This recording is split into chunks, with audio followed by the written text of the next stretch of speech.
Hey there, lady. My name is Molly Conley, and I'm devoted to helping women reinvent their love lives.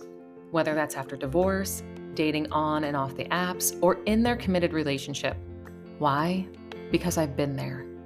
I'm a former college athlete who filed for divorce 3 years into marriage, swam in the online dating pool into my late 30s, and now I'm married to the man of my spreadsheet dreams who I met 4 months before the world shut down.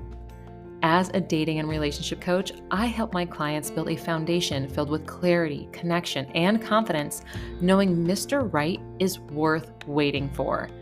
Each week on the podcast, I'll bring you love life insights and savvy guests where you will receive the courage to release programmed limiting beliefs, discover patterns and behaviors restricting you from finding and attracting quality men, and ways to choose yourself first so you can build a foundation for a healthy relationship with yourself and a partner.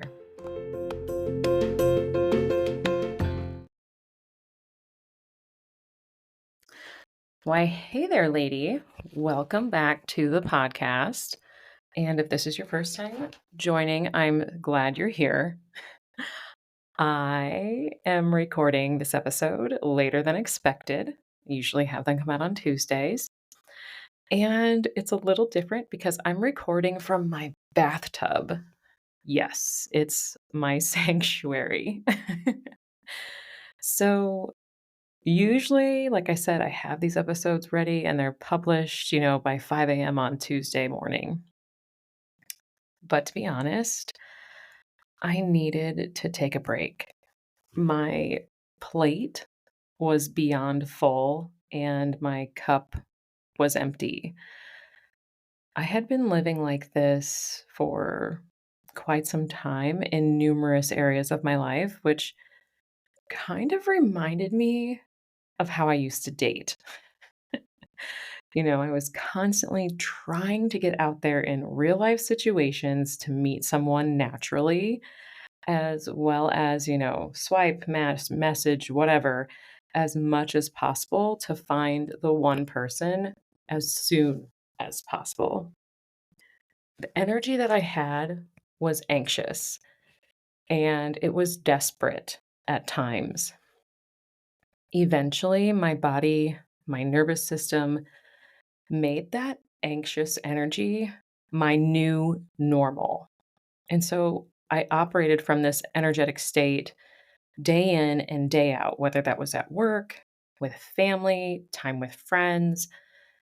And of course, it poured into those first coffee dates or those first happy hour dates, completely pushing me to the edge, you know, of burnout or freaking out.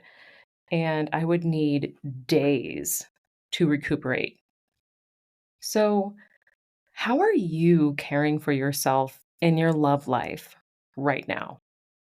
Whether you're trying to date, you are dating someone, maybe you're recently divorced, or even in the committed relationship you may be in at this time.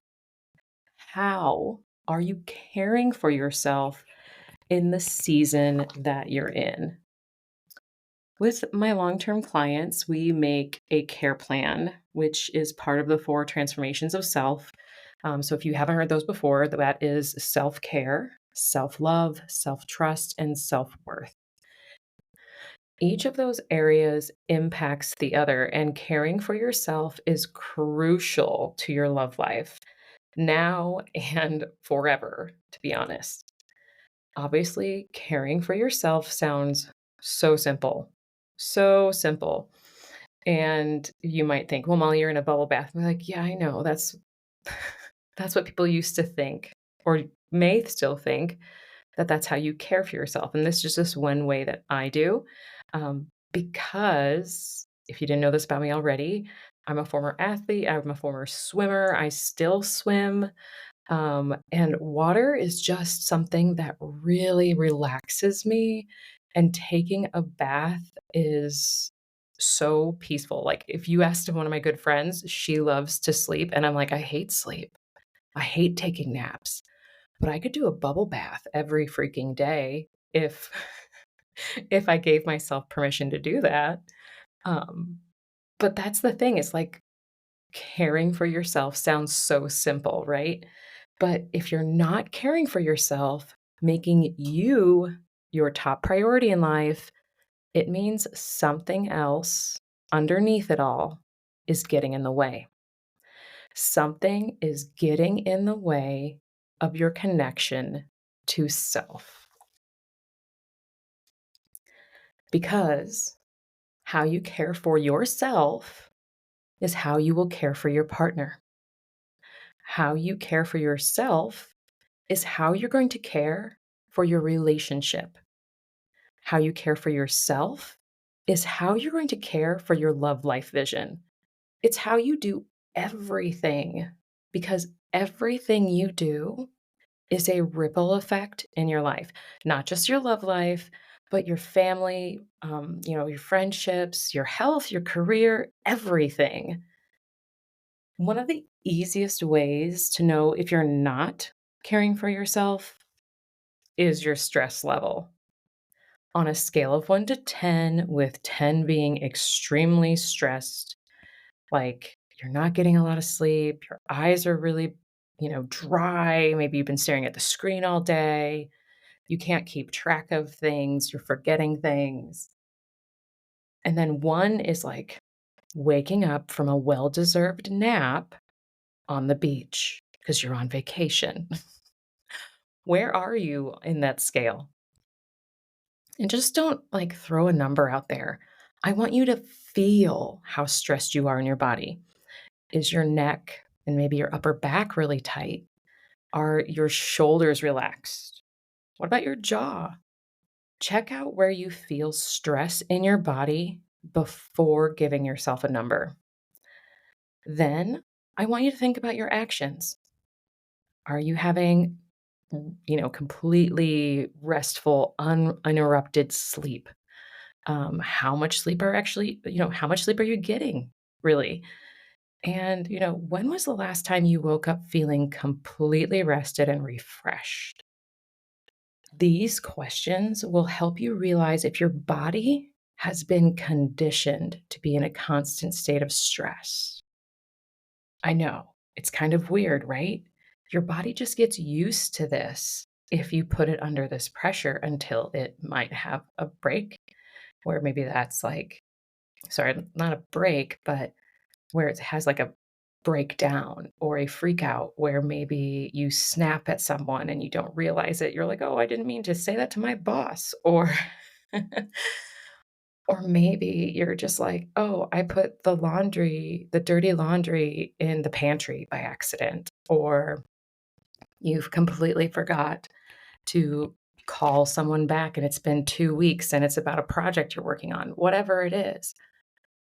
This is gonna help you realize how conditioned your body is because our mind is just gonna keep going and going and going until we break this cycle.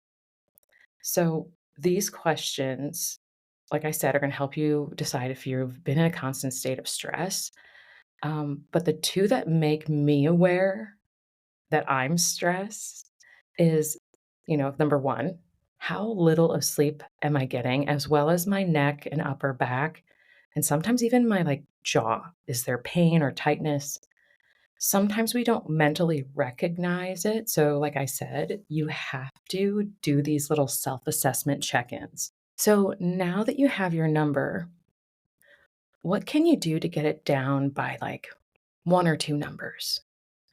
Usually, it's real rest. Rest where you can literally do nothing or anything you want. And over the past 2 days, that is exactly what I have done, and it's been helpful.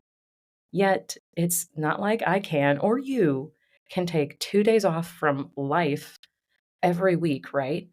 So, how do you make it part of your life? Honestly, it's really getting back to the basics, and so I've already mentioned it, but it is quality sleep. It is the first and most important step.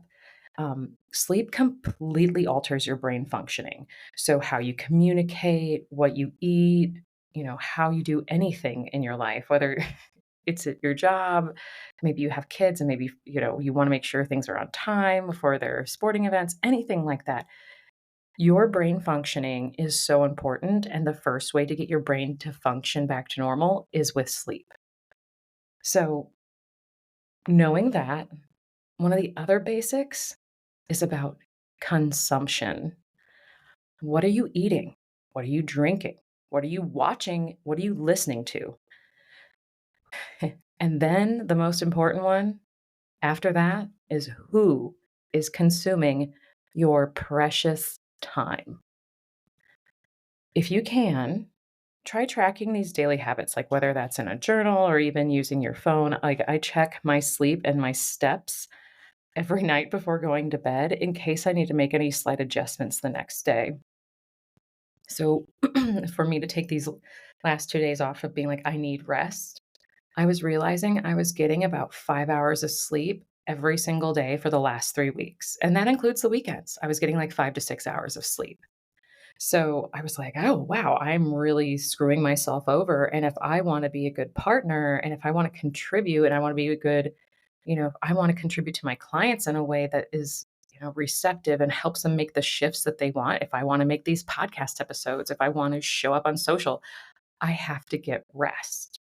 So now I am going back to previous structured habits and it's helping me already so much. And I just did it obviously in 2 days, but getting back to the basics is the first step, like I said. So track as much as you can in the beginning and you don't have to do too much. Just check this out maybe on your app and see like, okay, I've only been getting 6 hours of sleep. How can I bump it up to 6.5? How can I bump it up to 7? So, the other thing, like tracking what you consume, you don't have to track your food down to the point of macros and calories, but start being aware of what you're eating and how it affects your body. So, personally, if I eat a donut, a pastry, a bagel, and coffee for breakfast, all of that sugar, because I'm supposed to be gluten free. So any carbs that I eat could be good or bad.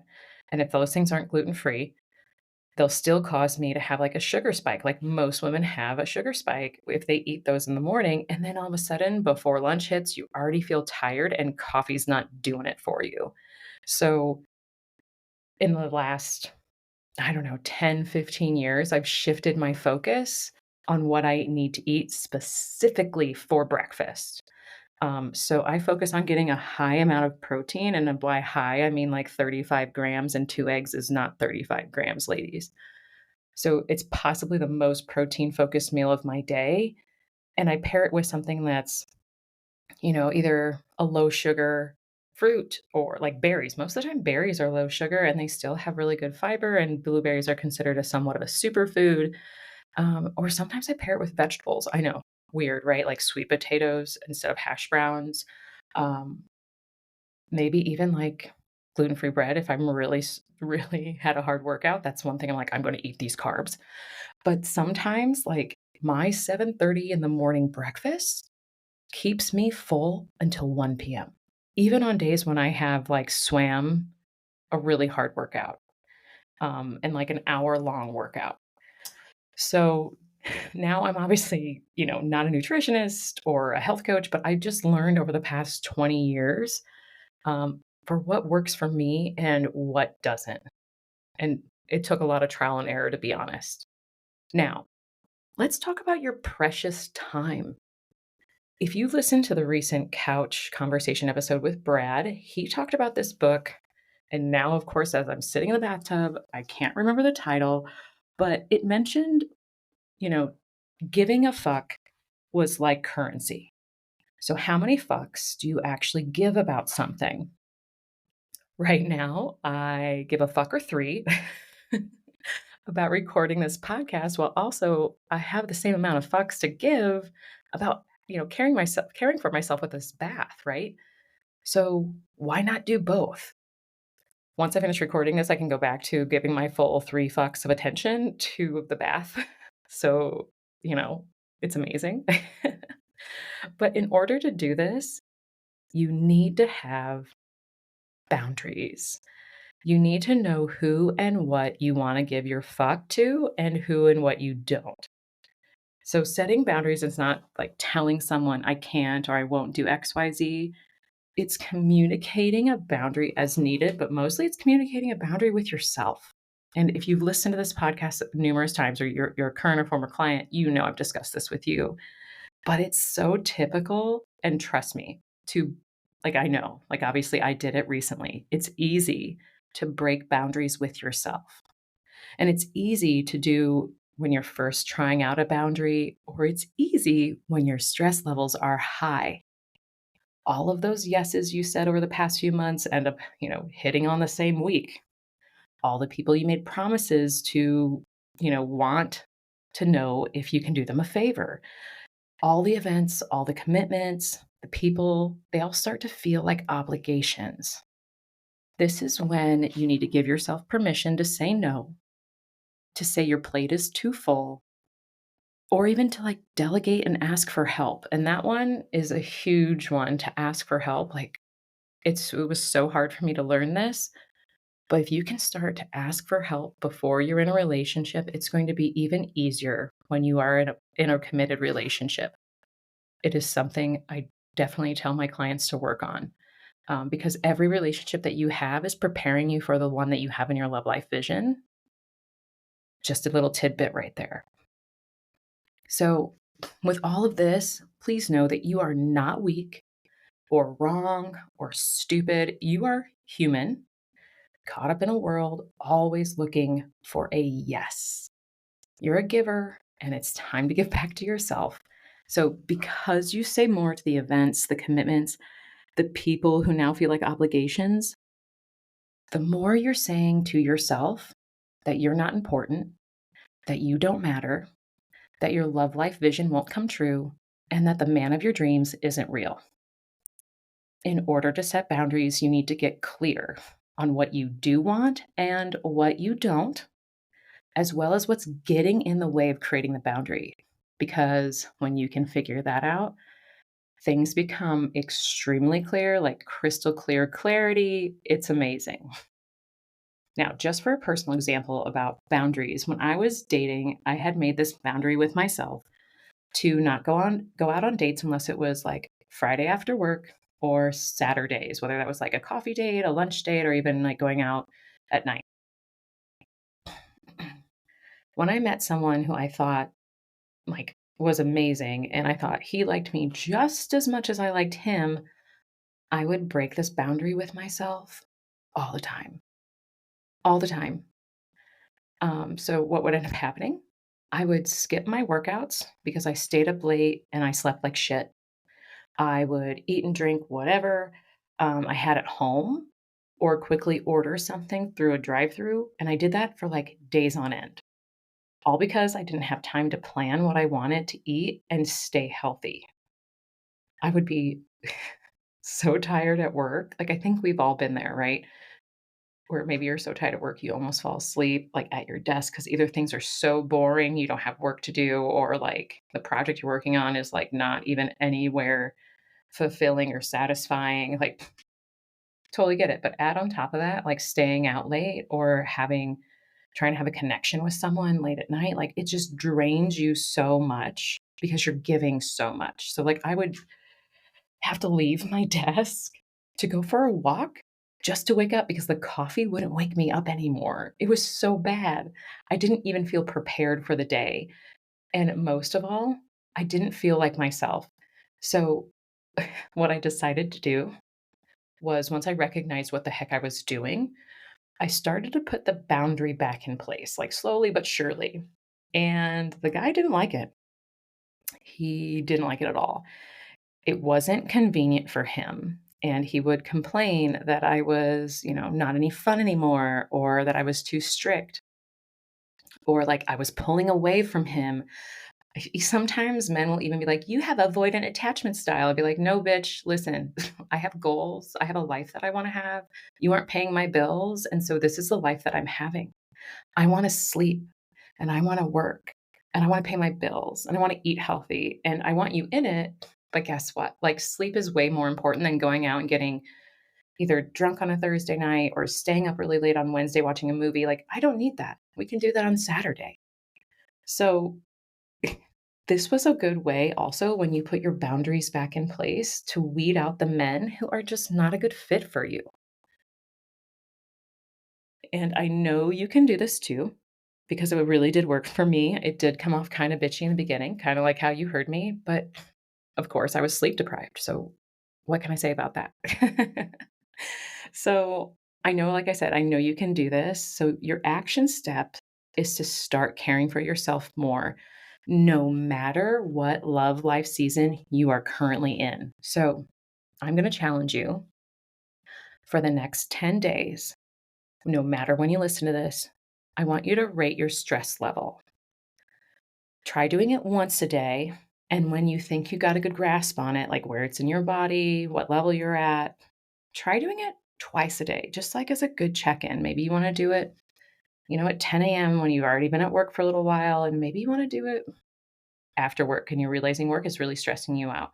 Or maybe you want to do it right when you wake up in the morning because you're trying to get better sleep. Whatever it is, find a time that works for you and try to do it at that time every single day.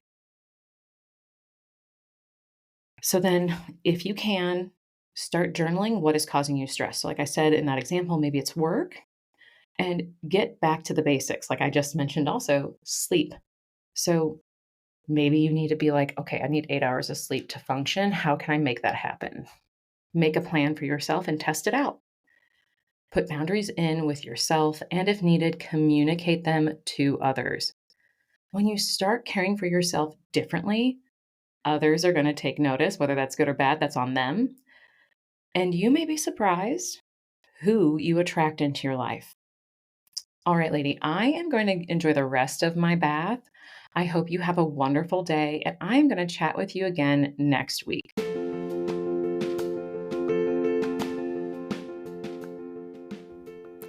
Thank you for listening to the Reinventing the Arena podcast. If you loved this episode or even the podcast, please leave a review on Apple Podcasts or a rating on Spotify.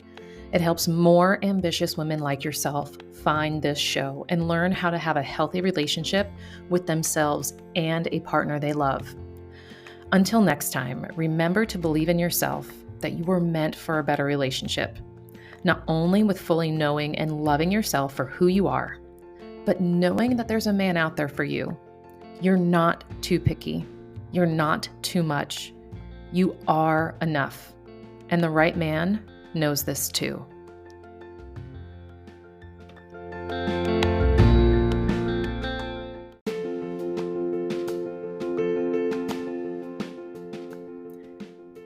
Can't stop settling? Sign up to receive daily words of wisdom. I call them Lady Love Lessons. They're for ambitious women like yourself who are tired of hearing they're too much or that they're not enough.